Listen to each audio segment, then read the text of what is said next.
Hey guys, so this is a pretty lengthy guide, so I've included as many timestamps as I could in the description. If you do want to just skip to something, then take a look there. And as always, if you do have questions or you want to point out that I'm missing something, please feel free to leave it in the comments. I'll try to address as many of them as I can. Now to the guide. Welcome to the guide for Torrhus Canyon and the Safari Zone. I'm going to assume that people already know how things basically work from Galatea, so let's get straight into it. First thing you'll see is an NPC called Helia. This is pretty much the person that gives you the chapters, which is, again, very self-explanatory. These work just like all the other ones and have 7 chapters. So pretty much follow what that says, and that's pretty self-explanatory. You'll also see honey hives here, which you can loot, which gives you some things, as well as a honeybuzz, and these are hunting creatures. We will see a lot of these. This whole island is pretty much hunting, and same with the next one, and we have a behemoth that spawns. So you'll see this message in chat, and so this big tree here is a mega tree, and this is the behemoth, a big bee. It's essentially like a boss, and all you do is throw your lasso at it, and from what I've seen, you just kind of follow it. You have to keep looking at it, and you just keep following it, and then eventually it'll just say it's tired, like that, starting to slow down. And this usually goes faster with more people, but...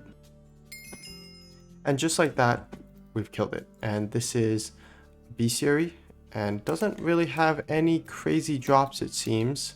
Some honeycomb and a shard, which we will get to later. But for now, the most obvious thing on this island is the trees, and well, pretty basic.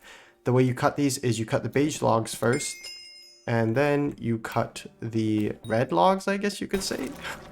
And that will typically spawn a critter, or whatever these things are called, a little mob. And yeah, these are pretty much 75 of those are going to be a pain. But you can see that on the Torrhus Canyon, there are a lot of new mobs. The good news is that majority of these are just hunting mobs, and we will be going around finding those. So you can see here, there's a Bunbun right here. These guys, I'm pretty sure are just around, but if not, if in doubt, break a tree. So if we move forward, we will find the spring path and the safari zone. We're going to go first to the spring path. There are a lot of NPCs on here, but not all of them are critical. Most of them are just kind of explanation NPC so that you're not really clueless. But regardless, we are here anyways. So we are going to do a spring path. You'll notice there are NPCs just like this guy who gives you tips. And well, it says there's also ponds here to fish with hotspots. All of this is pretty much the same as before. And if we keep going across this bridge, we'll find Miria. If we go talk to Miria, she is the Agatha of this island. So assuming you guys know what Agatha is, she pretty much does the contests. And she'll even say that Agatha has told her about you. And yeah, essentially this island is no different from Galatea, where there are contests with tiers, with rewards. Everything works pretty much the same, so it shouldn't be too hard to understand. If we look at our GUI, it's pretty much the exact same. You can see that there are many tiers, and there are also the secret tiers like the special, divine, and the mythic ones. And you can see that they give, well, Miria's prize, big shocker there, Forest Essence coupons, experience, safari tickets, and desert whispers. At Miria milestone 5, we can see all of the items. Vial of spring water, winding ivy, so some nice pet items, a reforged stone, and a talisman line, an enchant, and upgrades for the sloth pet. The sloth gives base sweep and fortune. It also buffs those stats, and it also buffs those stats on Axos, and it also gives you more points for Starling contests. So it's like a nice little foraging pet, you could say.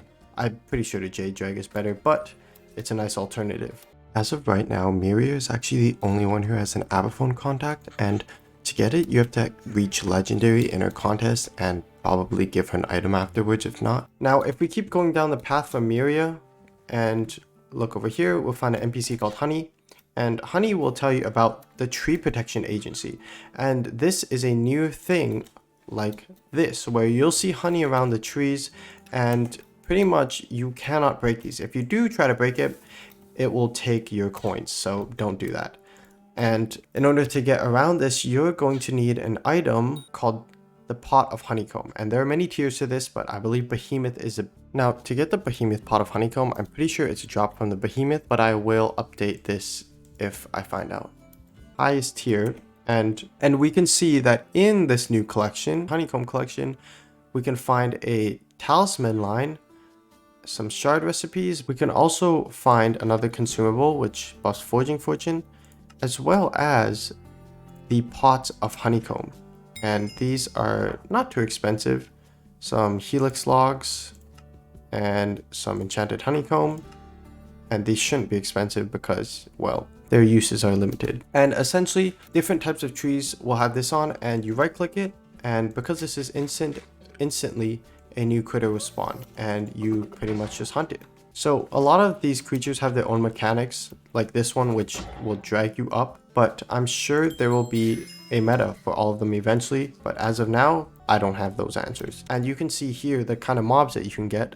So I actually just got the rarest one from the Helix trees, which is the hivethief. You can also get the Pollendart or the parched.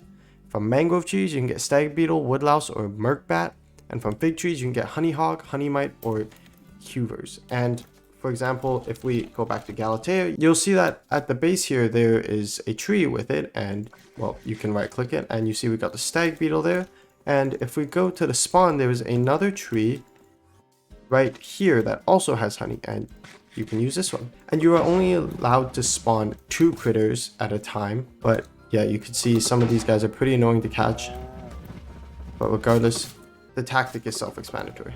Now, this is a guide about the Torrhus Canyon, but I figured I should also mention that because these mobs are on Galatea, there is also a new B series. But not only that, there are B series for the other mobs too, such as Phantoms, the Joy Dives, the Dreadwings, and so much more. I thought they weren't going to add new content to old content. Oh well. Next up, let's take a look at some of the fishing things. So if we go into this category, we can find 6 new mobs. The most basic being the Haggard, then the Brinoling, the Sprawl, the Torrid, the Silkbreeze, and the Giant Isopod. So you can see that majority of these mobs don't actually drop anything crazy. The higher tier mobs do have some cool drops, like the Giant Isopod, which drops a reinforced netting, and that item essentially allows you to upgrade your fishing net into a gigantic fishing net. This is the item it drops, and this is the recipe. But what about the Sublime Silks? Well, that is from the Silk Breeze, and it is a base 20% chance to drop from that.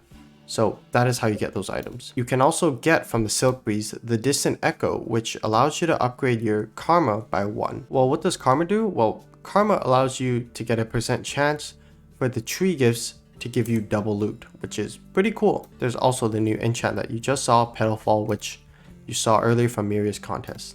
So let's explore this island a bit. This island is huge, and it also is beautiful. But for example, let's go to the top of some of these places, like Torrhus Springs.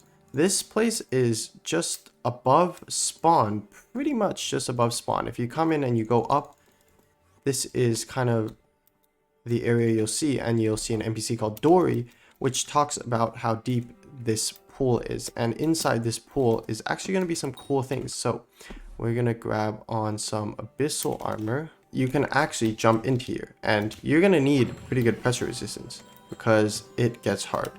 You'll also find these little places in here that you can come up. I believe this is Veilshroom, if I am not mistaken. And we might as well go through some of the new collections as well, such as Ruby Veilshrooms, which gives you the travel scroll, which is very important. The Ruby Veilshroom, the first one, allows you to go to the Torrhus Springs.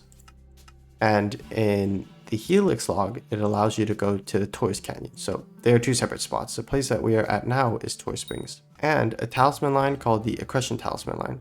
This will speed up your black holes capturing rate. It also allows you to craft a Junebug shard, an upgrade to the black hole, and an upgrade to the mangrove grippers. And Helix log also has a talisman line, the Lumberjack talisman line, which reduces cooldowns from your axe, which is pretty neat. You can also craft the new axe, which requires flex bones, and there's also a shard that you can craft, as well as the new armor set. Now, this armor set is not that expensive. It's just Helix logs, and Helix logs are pretty easy to get. And if you get to the max, you get a forging level cap. The new cap now is forging 57, so I believe the last 3 will be on the last island. I'd also like to mention that there are now tier 12s of all of the forging minions, and you can purchase them from Ant, which we will go see later. But for now, let's dive into this and look around. There are many little pockets like we just saw earlier, and I believe that these mobs are actually huntable. So first of all, let's take a break up here and we can look at Hunter McNeil. This place is the Hotspot Haven, which allows you to fish for the giant water bug shard, and also typically has another hotspot here which you can fish. So this is a cool little chill spot, and you can see all these mobs here. These are solars, which are pretty easy to get. Then if we go further down, there's more mobs like these orange fish, which are embers, as well as the water snake. I'm also going to take some time to go over some of the new shards, and you'll see that there are a lot. I believe there are more shards added now than there were previously in the game, so there is a lot of them. But you will notice that a lot of them are just more defense, more magic find, or more tracking. That is pretty much 90% of these, which just buff those stats. But there are some that are different, such as the Paragon Shard, which drops from Slayers and gives you a discount. These ones that give growth speed and greenhouse. There's also some that reduce pest cooldowns, reduce composter cooldowns, gives you an extra chance to get a rainbow feather. But in general, these are just pretty nice buffs overall. And overall, there's just way too many buffs. I'm not going to go through every single one of them because that would take ages, and that stuff is not too hard to read. You'll notice that I need a pretty max setup, because if not, I will die. I actually don't know if I can make it this time. Oh my gosh, my head was literally out, bro. So we're just gonna go ahead and upgrade my pressure resistance all the way up, because I am not able to go down there otherwise. There we go. So you can see we made it out with just a tick. And if you make it down here, you get to go to the temple. And this is similar to the other one, with a thing where you can give coins and get buffs. So in order to open this, you have to click the buttons in order from least shown color to most. And it's a little confusing, but you'll see what I mean in a sec. I'm not sure if this is actually random per lobby, but for example, you can see the different colors on here, and this color right here, I believe, is cyan, if I'm not mistaken. Whatever, this looks like cyan, and there's only one block, which means it is the least. Then the next one, it seems to be yellow, which is only 4 yellow blocks. So we're gonna hit yellow, and you can kind of see that it's right, because if we hit a wrong one, there won't be that particle. See, so cyan, then yellow, then the next one seems to be red. Red is less than brown here, so we're gonna go red. Then we're gonna go brown and then orange, and it should open. Brown, orange, and it opens. Then when you come in here, you'll find the desert temple with 4 statues that you can rotate. Pretty much the pattern seems to be this. This fly looking red one faces the door. The green one faces the fly. The blue one faces the frog. And the yellow one faces the blue one. And that opens the Starborn Temple. And in here, you can donate. When you donate, you will get these buffs: faster times with hunt traps and black holes, 2x hunting fortune from the will bonus. Yeah, that's a nice little buff. But if we just go around the islands, we might find these looking things. Essentially, these are the Tikis, and you rotate them until they line up. And once they all line up, it will spawn a Tiki, and you can kill them. These guys don't drop anything crazy, but they are B series, so do need to be done. Inside the spring depths, you can also find Sepialots and the Goldalots. And these guys are axolotls with little mechanics. For example, the Goldlock, you will have the weights to catch it, similar to the Coralot on Galatea. And they are pretty deep, so you do need a lot of pressure resistance, which I don't think I currently have. But you can see how these guys are scared. And let's see if I can catch one before I die. Nah, I can't. Unlucky. But those guys are there, and that is pretty much how you get them. And if we go down here, actually,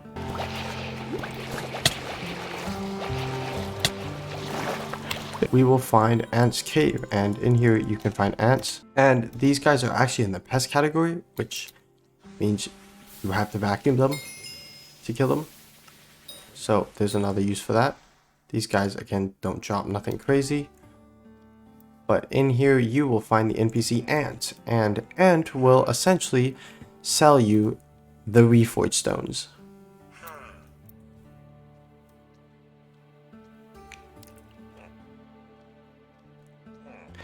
And these Reforged Stones are pretty cheap actually, so that's free XP right there. And you might see these netherite blocks. These are actually ant hills, and you can actually break them, but I think I should get out a better tool for that. The ant hills have 6 breaking power, and I'm pretty sure you have to break all of them to actually break the ant hill. So once we break this one, it should be broken and ants should come out. Yes, so you can see that it says you destroy an anthill, angering the ants inside. But these are just normal ants, and they're already here.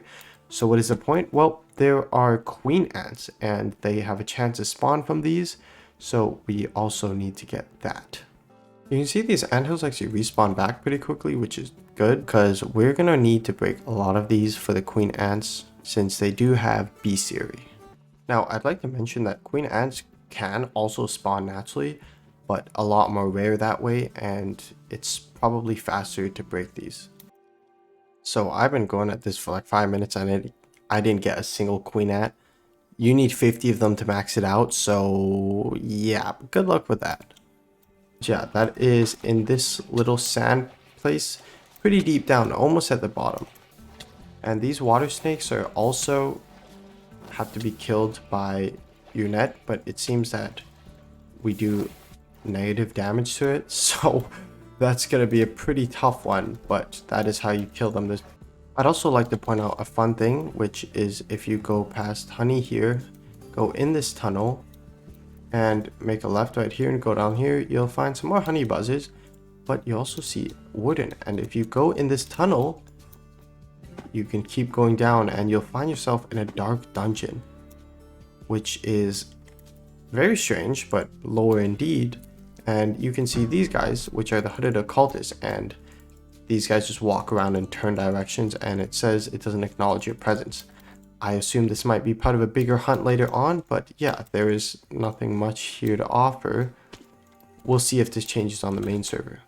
And if you go up here to the bird's nest and just head down right here, you will find an NPC called Maxim, and she will pretty much sell you booster upgrades, which are the parts that go into your axe. She'll sell you the booster upgrades, which gives you sweep, forging fortune, more damage, and forging wisdom. And this stuff is not too expensive, but I assume helixes will be pretty expensive on update day, but eventually it will be fine. I believe the honey hives are individual, so they don't really count for everyone else in the server, otherwise no one would ever get these. So just, I guess, always make sure you're refilling these. Oh. There is also another interesting NPC on here that sells shards called Sanger, and this guy actually has 3 spawn locations depending on the day. So we're going to pretty much go to all of the spawn locations and see if we can find him. This is the first location in these Coords, and looks like he actually is here. Let's talk to him. I will have to note that there are also skull here, so perhaps this location will have something to do with that place later.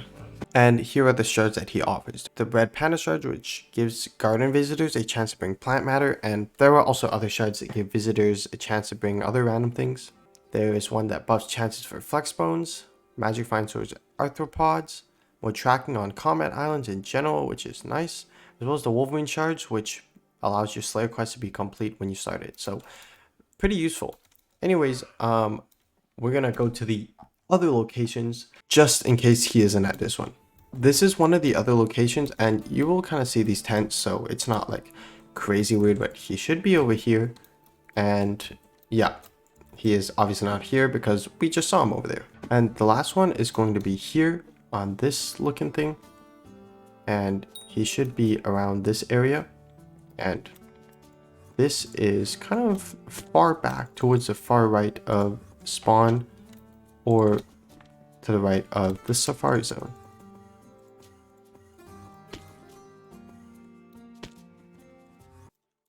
And let's also go over the tree real quick because some of these got changed. For example, if we look at the strength perk, that is now at tier 8, which is another tier above 7. So you're going to have to grind for that one to get your perk back. And well, replacing it, I have no idea, honestly. But the Heart of the Force is changed, and you can read through all of these if you would like. As for the optimal Heart of the Force tree, I do not have that right now, and it's probably different for everyone because say you want pressure resistance, then you're going to have to go a different path, or some of these abilities could suit you, like the Beekeeper, which might be good for getting honeycombs or doing bestiary. So it really depends on what you're trying to do. But I suggest just reading the item lore and seeing until a proper meta comes out. And running around, you also see a beacon, which is pretty much the same. And I believe it also works the same. I think mods will have that. So this is the Hideonsun, and it works pretty much like the shulkers in Galatea. And yep, that's it. And then you get the Hideonsun, which is a 300 bestiary, which hopefully will get reduced later because that's a lot. And they also have yellow variants and I believe orange variants too. And is this a fairy soul? That's a random little cavern at the back. What the heck? Oh, that's how you get pangolins. Okay. I guess with pangolins, you can't go close to them, otherwise they get scared. You should just try to get them from outside the cave. And there are various locations of these. I'll go ahead and throw some Coords on where you can find them. If you want to catch blue jays, you can find them all the way up in the trees at the very top, and you catch them with lassos. These guys work similar to the Coords. You have to shift and wait till they don't get scared, and then you can throw your thing at them. But don't move, because otherwise you will scare them. These guys are dusty bits, and they're pretty much lodums or any other frogs. They spawn around on the springs, and you hit them and they move around. Oh. And if you come to the top or in high altitude places around the spring, you'll also find mountain goats, which you can lasso as well. These guys will charge at you to headbutt you, but because I have the high ground here, this guy is practically useless. Now, some mobs that you can get from tree gifts include the pucks, fire foxes, and the grizzly bear, which is the rarest out of all of them. And next, let's go through some of the fairy souls. Alright, so let's go for the fairy souls. There are 12 of them on this island, and I've kind of just put them in the chat here. So first one is going to be in the spring, actually. So we're going to have to go up here, and we're going to have to dive down. And once we dive down, we can see a little tunnel right here, which you will go up, and inside this tunnel, you will find the first fairy soul.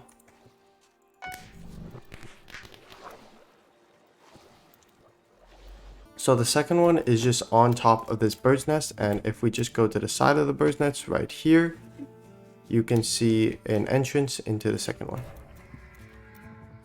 The third fairy soul is also at the entrance, which is pretty much right here, and Archie is actually just up here.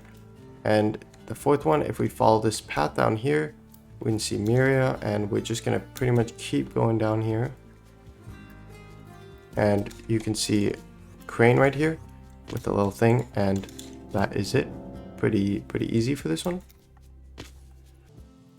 So from the Crane, we're gonna go back towards the start of the island actually. And so if we're at the start of the island, we're gonna have to head around. So You'll notice that this is one of the spots that Sanger is in, and he's actually here right now too. This is on the side of the island, and you could alternatively just go by coming up here, going here and TPing around. And if we just go to the back of Sanger's shop, we find these leaves, and behind these leaves is the fairy soul. Next, if we head back to the entrance, we'll see that the 6th fairy soul is kind of up ahead, and it's just on this mushroom right here. Oh, I clicked that fast, but yep, just kind of in the middle of nowhere, I guess.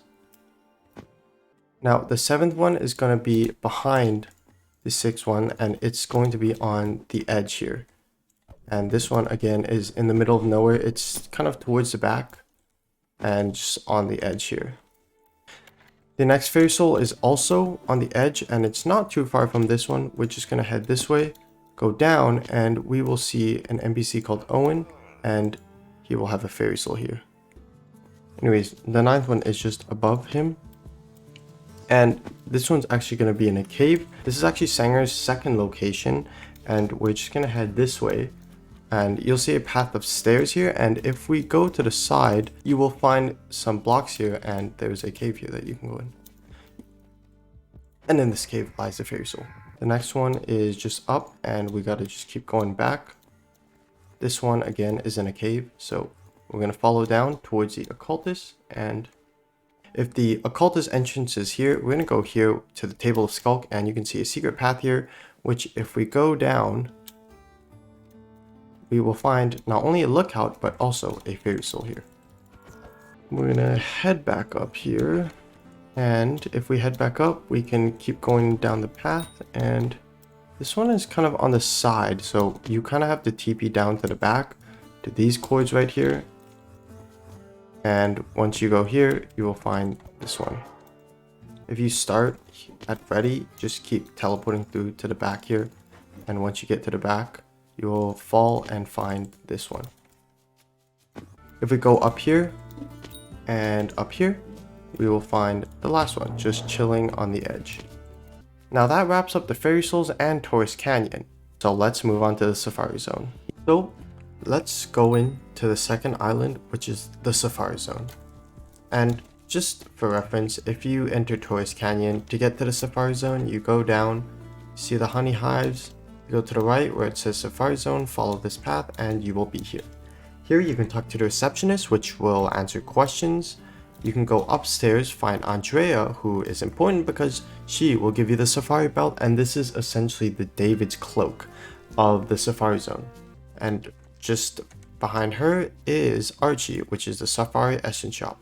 This gives you a range of perks like more critter capsules, a master capsule, more floor drops, more tracking, a quest item at the start, a hotspot, which we will see shortly, some cold resistance. We'll also get more respiration, faster catch times, more hunting wisdom, and here you can buy the Morning Dew, which is a reforged stone for the Safari Belt. Archie also now has the ability to salvage shards, and that will give you essence in return. And you can see that I get sweep, forging fortune, hunting fortune, cold resistance, and hunting wisdom. So overall, it's pretty nice. And you also get more speed, which is actually really nice. And there's also a new one, the Sparkling Specialist. So what is sparkling? Well, if you've ever played Pokemon, you probably know that they're a shiny Pokemon. And yeah, nothing different here. To actually go into Safari Zone, you talk to the Safari Manager, and you can see a range of experiences, ranging from basic to first class. And essentially you can see that the different tiers will just give you different stats, more stat buffs. And this is only on alpha. So if you guys don't see this on the main, it's because it's on alpha and I'm currently on the alpha server. But we're going to try this. A brief intro of what the Safari Zone is that it's an instant content where you get warped here with nothing in your inventory, and you can join up to a party of 4. The critters will get loot shared, and you will get bestiary even if you don't hit it. So if anyone gets a critter, you automatically get all the stuff with it. In the Safari Zone are 4 fairy souls and 7 bells. We will get to those later, but essentially what the bells do is that once you get all of them, you get the rainbow shard. We'll be going through each biome and getting everything in the biome. You can see when I start, I have a stack, a master capsule, and 2 random quest items, one from the first class and one from the essence shop. You'll also see this says hunting hotspot, and that's just more hunting fortune. You can see here that there's also a guy called Tobias. He'll give you a whole bunch of stuff to talk about, and you'll notice that when you click them, the first time you unlock it, you can click this and you will get some buffs just for unlocking these guys. You'll also see sparkling, and essentially, again, this is the shiny version, and hopefully we'll be able to find them sparkling because this is the alpha just for testing. And you can see here that there's also a guy called Tobias. He'll give you a whole bunch of stuff to talk about, and you'll notice that when you click them, the first time you unlock it, you can click this and you will get some buffs just for unlocking these guys. You'll also see sparkling, and essentially, again, this is the shiny version, and hopefully we'll be able to find them sparkling because this is the alpha just for testing. Unfortunately, if you don't find them, they will be question marks, so you can't actually see it, but luckily we are here for a reason. So on the right, you can see the essence shop, and that is pretty much it. There will be random NPCs around. Some of them are here to trade shards, and some of them are here just to talk to you about random things. What you saw me pick up on the ground there is what is known as a floor drop. So the thing from the essence shop earlier, which buffs floor drops, is talking about this.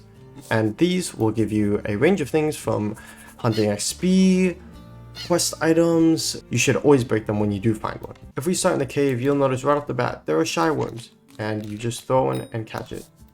These guys supposedly hide in the ground, but the mechanics is kind of interesting right now, but for now, just throw it at it. You'll also see a big gate here, and you notice I have these gems.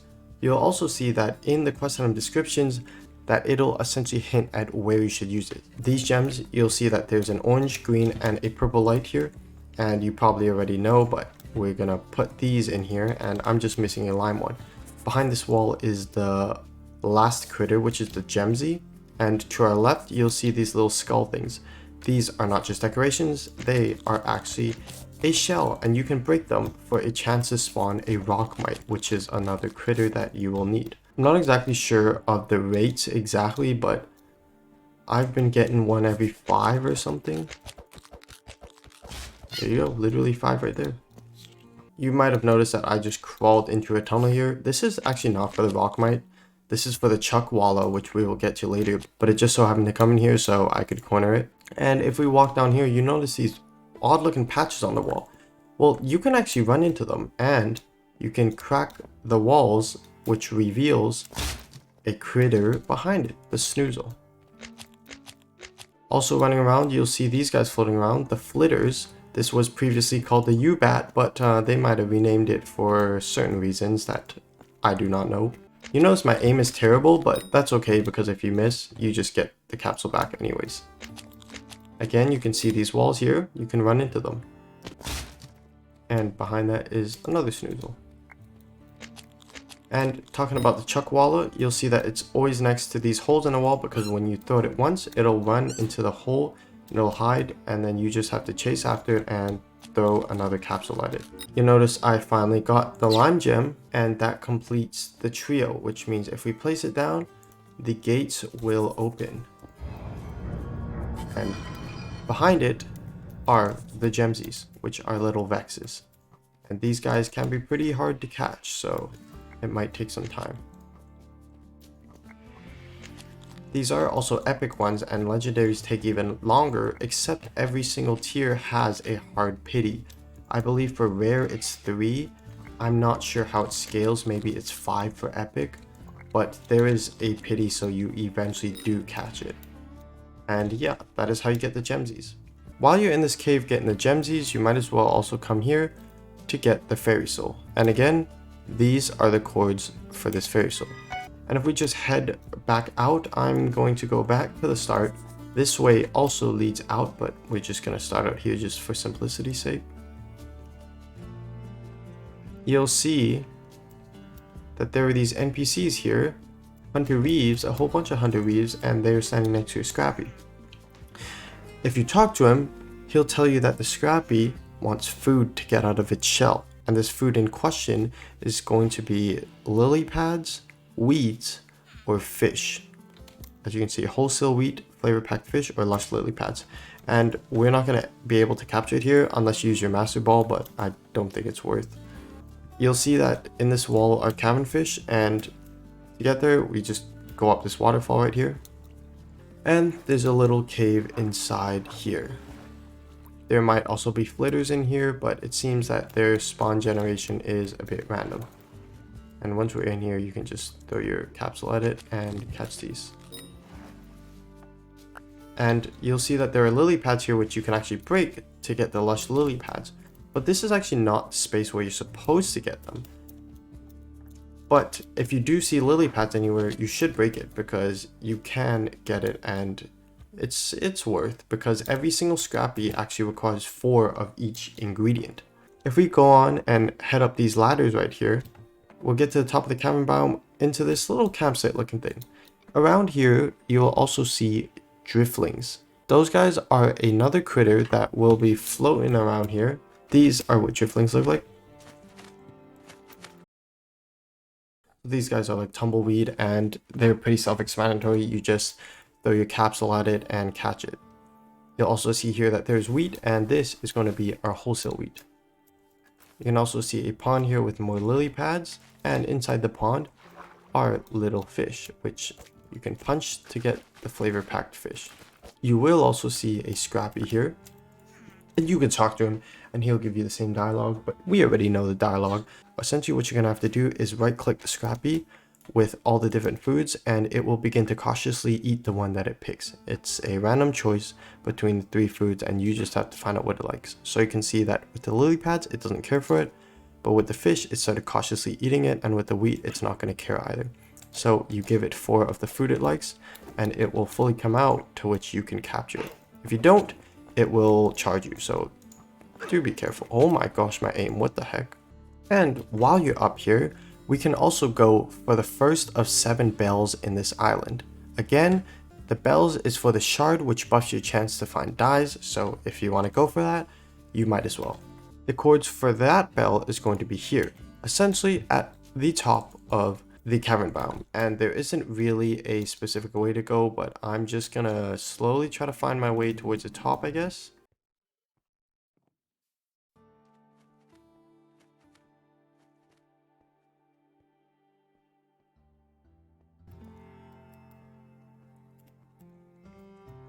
Oh wait, I'm dumb. So just jump onto this one, then you can climb onto here. Once you're on top of this tree, you can keep going to the end and just have to make this jump, and you will find the first bell. And you can ring it.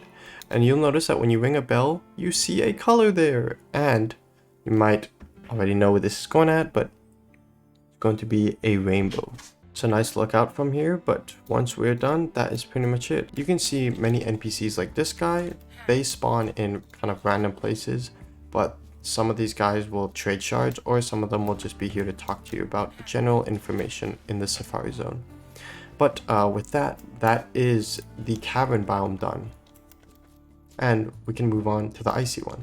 With the icy one, you'll notice that right away when we enter, we'll start getting cold. It's similar to the glacial tunnels, but you'll find these campfires around which you can go to get rid of that cold. This is where the respiration and cold resistance come in handy, because you will need it. So if we're just going to head up here, you'll find these guys with strong arms, which are pretty annoying because they spam snowballs at you. So we're going to have to get rid of them like right away. And the common ones are nice because it's just one capsule and you can move on. This is an example of one of the NPCs here that will just talk about random things, I guess. And I guess he talks about sparkling mobs. You'll notice that one of the quest items for here is the icebreaker, which we will use to break ice like this. If you see any kind of ice of this texture or something with something behind it, you can break that. And this is one of the critters, the Trudon. If we just head over here, you can see a little ice pond here that you can go inside to find a campfire and shutter squids. Very self-explanatory critters. Go ahead and throw that at it. And that's pretty much it. If we continue up this pathway though, you'll notice that we can go on top of the actual mountain itself. And on here, you will probably find more strong arms, but you will also find the billy goat, and that is again another critter that we will need. And once again, all of these critters, if you catch it, everyone in the party will get the rewards and the loot share for it. Here's a billy goat, and I feel like consistently I've only seen like one of these spawn in every safari zone, which is kind of annoying, but oh well. If we head back to the spawn, you might notice that there are these ice chunks floating around. You can actually stand on them, or you can right click to ride on them. And this is why strong arms are so annoying. It's like a little transport device. Next thing we're going to do is actually dive into the water, and we should be pretty fast because our cold goes on way faster. In here are the nozzle nose, which are the dolphins, T-pits, which are little fish, and if we go all the way to the bottom, you will find the mantis shrimp. These guys do fight back, so be careful because they can hurt. I'm going to take a break inside one of these air pockets down here because it gets cold fast in water. This one in specific, you'll notice it has this green tent and this campfire right here. If we head over here, there's a bed, but behind that bed is another bell, and this is going to be the location of the second bell, and you could probably see the Coords. Yeah, the Coords are around there. I will put all the coordinates for the fairy souls and the bells in the description below, but we're just going ahead and hit that. So if you go all the way to the bottom, that guy actually just held me there, but if you go into this tunnel right here, you can go up, and at the end of it you will find another fairy soul. That is 2 out of 4. We're just gonna go back and finish up the rest.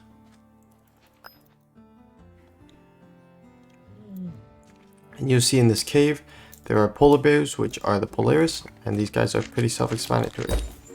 If we catch every kind of critter on this icy biome, you'll see this text pop up where it says you hear the sound of massive footsteps echoing, and that is actually the Wampa, which spawned right behind me.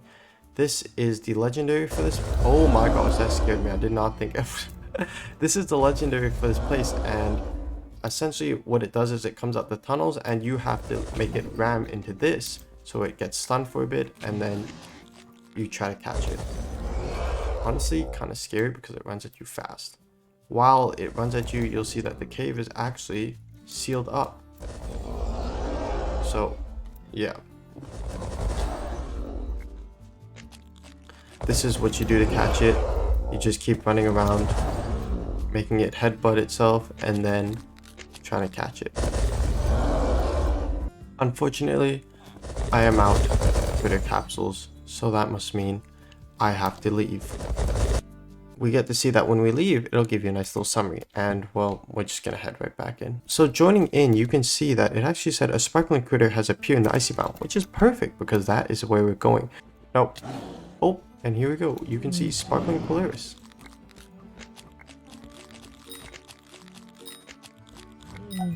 And there we go. Look at that, sparkling. Perhaps caught a spark. You see how these guys are the biggest haters? This brother ran all the way here just to get. Perhaps caught a sparkling Polaris. You caught a sparkling Polaris and received the rainbow feather. Wait, that's so fire. Oh my gosh. The rainbow feather automatically gives you 1 level on a pet, which is pretty crazy. Before we leave the icy biome, there's one last thing that we have to do, and that is, you'll notice that there's this ice, just a suspicious thing, and if we jump on it, it will shake. If we keep jumping on it, then we will get a Club Penguin reference, and we will tip the iceberg, or flip the iceberg, because once we do flip it, you uncover a what the flip. Before you're actually able to ring the bell, you see it's frozen, so you just need an icebreaker, and you can break it and ring the bell. Now, because this is a new instance, I will have to say that the bells do not carry over. I guess that's kind of self-explanatory, so I'm just going to go ahead and hit the ones that we already have done. The next zone that we're going to go into is a haunted one, and this one is a fun one. Make sure you're always breaking flow drops, because for this one you need 4 soothing incenses to actually spawn the final boss, which are these. You can also see around here there are soul snatchers floating around, and typically these guys fly pretty high. This guy just got trapped, I guess, but that's a pretty self-explanatory one. A lot of these critters are kind of self-explanatory. Some of them, however, do require some more digging, but we will have the answers here. Coming around here, and we're going to enter the mansion. You can notice that we can break these cobwebs, but I haven't really found a use for them. If we just head on left from the entrance, you'll notice right off the jump that there are a lot of paintings, and first rule of paintings is check behind them, and more often than not you'll find some. I think these have been the same location. You better run forever. So behind paintings is how you can get hide on wall. If we just go in here, a tip that you should actually have is to turn on hitboxes while you're in the haunted biome, because if we look around, you might see some things that are out of the ordinary, not Hunter Harry. Specifically certain blocks. Now, a bunch of these paintings probably have rooms behind them, but you could check. And in the kitchen here, and in many rooms actually, this is just one of the few rooms, you will find litter bugs running around. These guys, you just catch them, and that's it. You'll notice that this block here looks a little funky. That is because that is not a block. That is a critter called the duplico. Punch it, and it will start moving, and you can go ahead and catch it. You'll also see a bat on the other side of this wall. This is actually the blood bat. There's typically a bat that spawns there, as well as out here. And there's probably some other locations, but yeah, a lot easier to spot with hitboxes on. You punch it and capture it.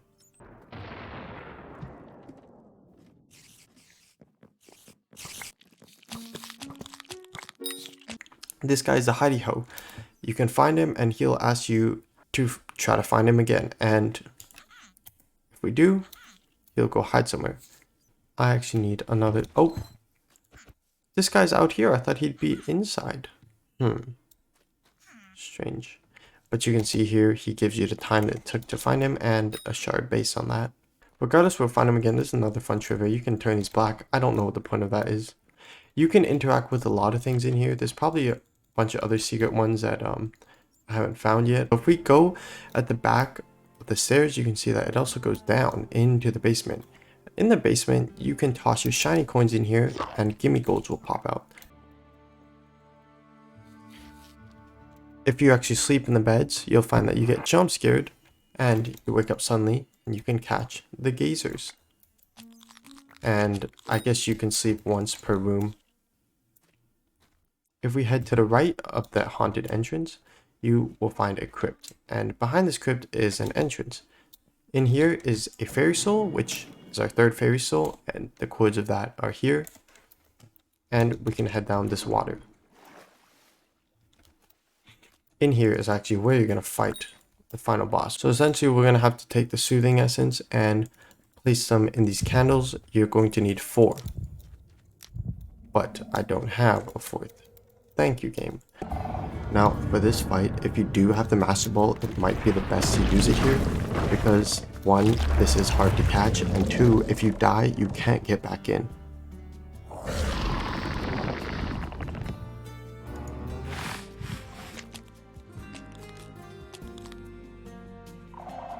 So, when it charges at you, you'll see that it drops these skulks on the ground. You gotta break these. And then you can capture it again, otherwise I believe you cannot capture it. But as you can see, it's in rage right now, and you can also throw your capsules at these catalysts to break them. I'm pretty sure if they're like high up, and you're gonna want to be running around, and you can see that one of his charges deals a lot of damage. And I'm pretty sure you don't have to break all the catalysts to actually wait, no way, I just caught him. Okay. But you can see that one of his beams did almost my whole health. So if you get hit with 2 of those, it's pretty much over. Which is why I feel like the Master Ball is probably most worth in this situation, unless there are some other methods that I don't know about. In terms of the bells, there's actually 2 in this biome. The first one is going to be on top of the house. Now, sometimes to get onto places, you're going to have to go from different biomes. In this case, I believe we will have to go from the icy biome to actually get on top of the house. So what we're going to do is go back into the icy biome and climb up this mountain on the side. Once we get to the top here, you can see that we can jump onto this roof and on to the roof of the house. And if we go to the front, you'll find a bell here, which we can ring. Accessed through the force biome. which brings us to the forest biome. So if we head into here, you'll find foxshots running around, and usually there's a whole bunch of them that will run around a loop like this, and you can kind of just throw your capsule at it. You also see these hives here, and you can punch it, and a honeybug will come out. You also see these creatures, the woodchuckers, which will chuck wood at you, but these guys will just kind of spawn around in the trees, and in the trees you'll also find tree frogs, so you can see those guys leaping around. In terms of actually finding the critters here, they're a bit less challenging, but just getting to them can be a bit more annoying because they're on trees. So luckily we can just throw that. It does make sense that in the forest section you do have to do a lot of climbing, so we will do that. And just to be careful, oh my gosh, bro. And for the tree frogs, these guys, you just kind of find them and throw them at it. That's it. Then if we get to here, you'll find Birdwatcher Tim, who talks about the Birdwatcher, and we can put seeds in here. There are 3 types of birds: the macaw, the parakeet, and the bluebird. Macaw being the best one, which can drop the rainbow feather, and also the rarest one, which is the legendary. So I believe Bags of Seeds is the best for the macaw, so we are going to put that here and wait. We got a bluebird. Go ahead, catch that.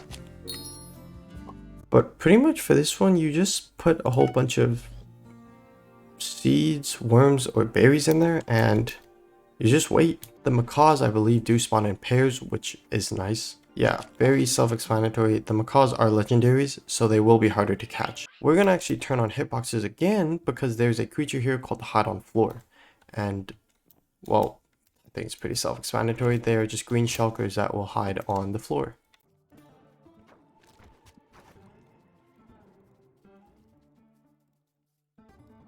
If we swim up that waterfall and climb up to this tree, you will see another bell there. And we actually have down here. And once you parkour up here, you will find another bell. And you can see that the rainbow's getting full with hitboxes. It looks kind of crazy, but there you go.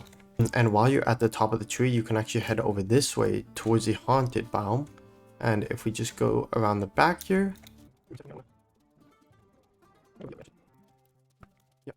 come down this way and you can get the last fairy soul.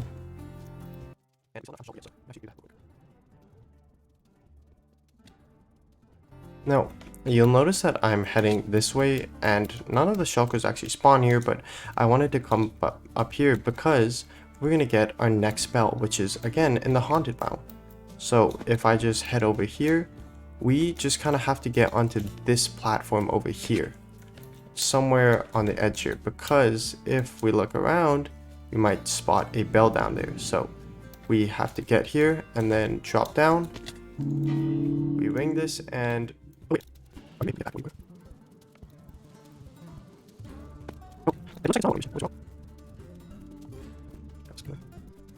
okay, nice. So we can actually come back, which is really convenient. And would you look at that, 2 shulkers waiting for us right here. I'm not able to get that one from here, I don't think, so we're just gonna go to this one. And that wraps up all the fairy souls and the critters. Last thing is the bell. We're just gonna head back down and grab that last bell. To get up on there, you go up to the ice here, and then you can go onto this blue flag here and onto the top here, and you can ring the last one. And that's it. The rainbow is gone, and so I believe in doing that, you actually gain a level for your rainbow. But unfortunately, I don't think I can check right now because I have already, well, maxed out everything. And, well, that is a Safari Zone. If you made it all the way here, thank you for watching this whole guide. And once again, please leave any comments, questions, and concerns down below. And I'll see you in the next one.